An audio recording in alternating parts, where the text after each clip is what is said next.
बच्चों एक बार फिर से स्वागत है आपका फ्री स्टडी की इस नई और ख़ास वीडियो में, जहां हम फाइनली बात करेंगे सिक्स्थ सेमेस्टर वाले बच्चों के लिए।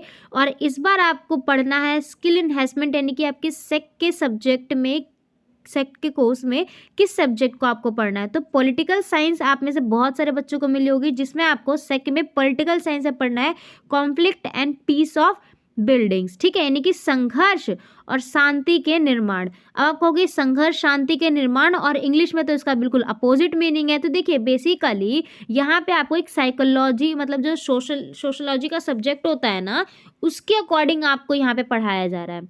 देखिए, सबसे पहले आपको जो है यूनिट 1 में कंसेप्ट बताया जाएगा कि संघर्ष होता क्या है, ये कॉन्फ्लिक्ट जो है ये समाज में बनता कैसे है, किस चीज़ों के बीच बनता है। कई बार होता है सरकार और जनता के बीच में भी कॉन्फ्लिक्ट रहते हैं, है ना।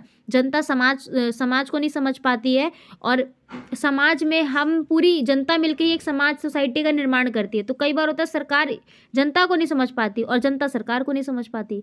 तो इन दोनों के बीच का जो द्वंद्वाभास है, इनको हटाना होगा, ये इसी के बारे में बात करता है।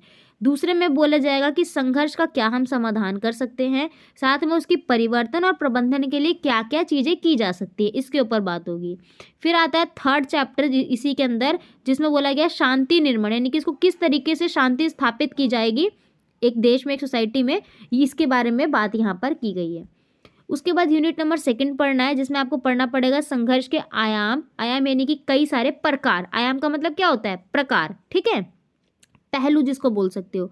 तो विचारधारा आपको पढ़नी पड़ेगी, आर्थिक संसाधन संघर्ष यहाँ पर को लेकर के क्या क्या होते हैं, सामाजिक सांस्कृतिक संघर्ष, जिसमें आपको जातीय, धार्मिक, लिंग, इन सब को लेकर के, आपने देखा होगा ना, लिंग को लेकर के बहुत सारे संघर्ष चलते हैं, महिला पुरुष को लेकर के, है ना, ये सब चीज़ें। फिर आपको यूनिट नंबर 3 पढ़ना है, जिसमें आपको संघर्ष का स्तर पढ़ना होगा कि स्थानीय स्तर पर क्या है, उपराष्ट्रीय और साथ में अंतर्राष्ट्रीय स्तर पर इसके क्या क्या जो है प्रभाव पड़ते हैं, किस किस तरीके से देखे जाते हैं। फिर यूनिट 4 पढ़ोगे आप कि संघर्ष की प्रतिक्रिया क्या है, साथ में इसके कौशल और साथ में इसकी तकनीकी के बारे में पढ़ना है। आप बहुत सारे वैज्ञानिकों के बीच में जो बात होती है, बात विचार होते हैं, इसके बारे में पढ़ोगे। और उसके अलावा यहाँ पे आपको जो है मध्यस्थता की एक नीति पढ़नी होगी। ठीक है, ठीक है। तो मध्यस्थता और कौशल निर्माण, यहाँ पर आपको ये चीज़ों के बारे में पढ़ना है। साथ ही साथ इसको लेकर क्या क्या कुछ प्लानिंग है, जिसको ट्रैक 1, ट्रैक 2 और मल्टी ट्रैक का नाम दिया गया है। तो ये आपको पढ़ना है कि क्या है। और सबसे मोस्ट इम्पॉर्टेंट टॉपिक रहता है यहाँ पे इस चैप्टर में गांधीवादी पद्धति का, यानी कि कुछ अभी भी सिस्टम चले आ रहे हैं गांधी जी के टाइम से, तो वो आपको यहाँ पे पढ़ना है। सो क्लियर हो गया होगा कि इस बार आपको सेक के पॉलिटिकल साइंस में क्या सिलेबस और क्या क्या पढ़ना है, मतलब किस तरीके से और क्यों पढ़ना है।